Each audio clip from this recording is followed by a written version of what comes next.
নমস্কার, কেমন আছেন সবাই? মনির ঘরে বাইরে একটা ব্লগ। অনেক দিন হলো ব্লগ দেওয়া হয়নি, কেন এখানে অনেক ঝামেলার মধ্যে ছিলাম, ওই জন্য আর ব্লগ দিতে পারিনি।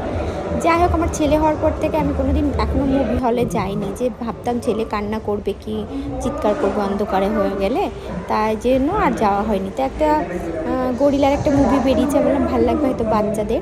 তো প্রথম আমার ছেলেকে নিয়ে সিনেমা দেখতে যাওয়া, দুবাইতে প্রথম মানে ছেলেকে নিয়ে সিনেমা দেখতে যাওয়া। আমি তো ভাবছিলাম কী করবে জানি না, কিন্তু দেখছি বেশ ভালোই চুপ করে আছে বা কোনো ডিস্টার্ব করেনি। আমরা মুভি হলে পৌঁছে বসে গেছি, এখনও সব লোক আসেনি, লোক আসছে আস্তে আস্তে, এখন মুভি শুরু হয়নি।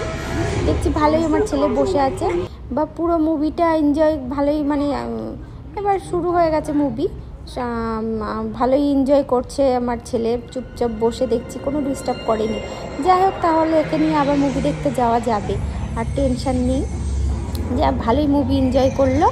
মুভি তো শেষ, এবার বাইরে বেরিয়ে টুকটাক একটু খাওয়া দাওয়া করে এবার ঘরে ফিরবো। তো সবার জন্য বার্গার নিয়ে এসছে তা আমি তো চিকেন খাই না, জন্য আমার জন্য ভেজ বার্গার নিয়ে এসছে, আর সবার জন্য বার্গার আর ফ্রেঞ্চ ফ্রাই নিয়ে এসছে। সবাই খেয়ে ভালোই মজা এনজয় করলাম, ভালোই লাগলো মুভি দেখে। সবাই ভালো থেকো, সুস্থ থেকো, আবার দেখাবো অন্য ভিডিও। বাই।